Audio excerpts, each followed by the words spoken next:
Welcome back to World Crisis Radio. Remember, keep up with all of these stories at tarpley.net, tarpley.net. Also, get yourself a copy of Surviving the Cataclysm, your guide to the worst financial crisis in human history, and you will be able to do this analysis yourself, quite frankly, because that's the purpose of that book.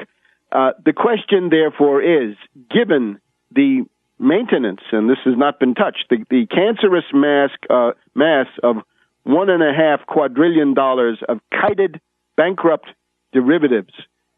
This inherently means the world economy is bankrupt. The question is really, who goes first? Who will go into bankruptcy, panic, collapse, insolvency, and chaos?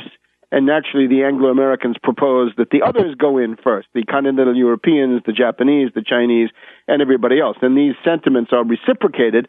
For the last 6 or 7 months, it's the Anglo-Americans who have been on the attack, attacking Europe, essentially through forces of speculation, hedge funds, using credit default swaps, targeting Germany in particular because the Germans have dared to fight back. The German ban on naked credit default swaps, the German bans on other forms of naked shorting are providing, to some degree, a kind of defense from attacks inside of Germany, but they also indicate a willingness to fight, to strike back, not simply to roll over and let the Anglo-Americans run wild, which has had a political deterrent effect on other things the Anglo-Americans might have done.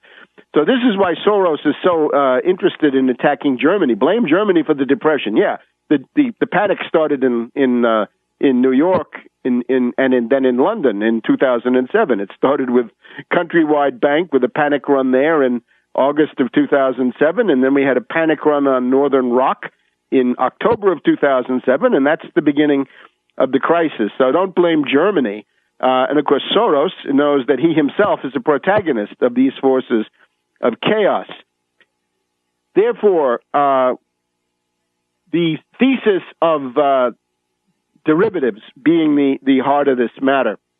This week we get this interesting scandal about the shenanigans, the nefarious activities of helicopter Ben Bernanke and TurboTax tax cheat Geithner, when Geithner was at the head of the flagship center of power, the New York Fed branch, and Bernanke, of course, presiding on the Board of Governors, a lesser post, really, in Washington, D.C., and it has to do with when Bear Stearns blew up, right? When Bear Stearns went bankrupt in March of 2008, March 15th, the Ides of March, Bear Stearns blew. And at that point, the New York Fed created the first of at least two that I know of, and maybe more, of these shadow companies called Maiden Lane. This was Maiden Lane 1. Maiden Lane is a street. It's more like an alleyway that goes by the New York Fed branch down there in Lower Manhattan. And the purpose of Maiden Lane was to buy up toxic assets, and that's what they did. And this was as part, the beneficiaries of this, of course, are Jamie Dimon at J.P. Morgan Chase, because that's who was assigned to absorb the bankrupt carcass, the smoking wreck of derivatives destroyed Bear Stearns, and they needed all kinds of financial backup. So this was a part of it, to unload some of the toxic assets of Bear Stearns onto the U.S. taxpayer, of course.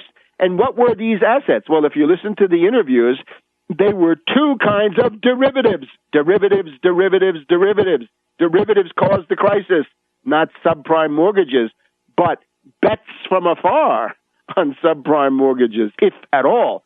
And again, when you buy a collateralized debt obligation, you're not buying a subprime mortgage. When you put $2 on the nose of your favorite horse at the track, you're not buying a piece of the horse. You're buying a bet, and that is what it is. So the bets were collateralized debt obligations and credit default swaps. Surprise, surprise. CDOs and swaps, credit derivatives, were the main toxic paper unloaded by Bear Stearns on the U.S. taxpayer. And, of course, this was junk. This was toxic. These were bankrupt derivatives. But, of course, the obsession of the Anglo-American ruling class is that these represent economic value. They do not. They represent the negative economic value. They are the Rasputnik, once again, right? The Little Abner cartoon strip, there was this currency called the Rasputnik. It had negative value. Why? Because you had to pay some carters, some garbage men to come and take it away because it was a public nuisance. Similarly with derivatives, the answer to derivatives in general is delete, shred, cancel, abrogate, destroy, burn. Burn, and as Scholl said at one point a couple of years ago in the crisis, you've got to blow them up, burn them out, and get rid of them. In other words, the incineration of derivatives, naturally with environmental criteria respected, is the essential point. So that's Maiden Lane. Now, the scandal, of course, is that Geithner and Bernanke lied.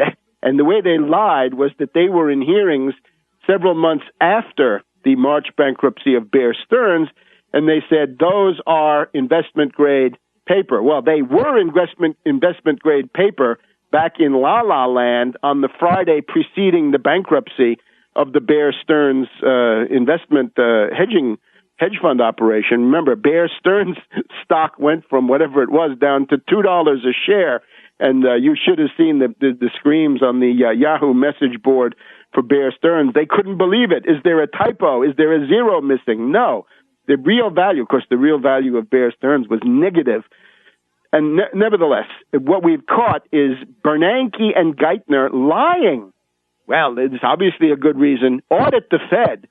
But don't just audit the Fed. Audit those component branches, in particular, more than any other, the New York Fed, because that is the cesspool. Those are the Augean stables of all the crimes of Wall Street going back so many decades. Do a long, long historical audit on that. But then, of course, Geithner and Bernanke have to be impeached. They lied.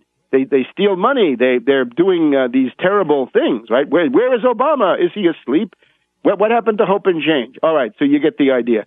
This is the one of the scandals that has emerged this week. Now, the G20 met last weekend, and of course, the imperative for them was do something against derivatives, do something against hedge funds, encourage individual countries to pass Tobin taxes, Wall Street sales taxes, Robin Hood taxes, securities transfer taxes, whatever they are, taxes on financial speculation. Didn't do any of that.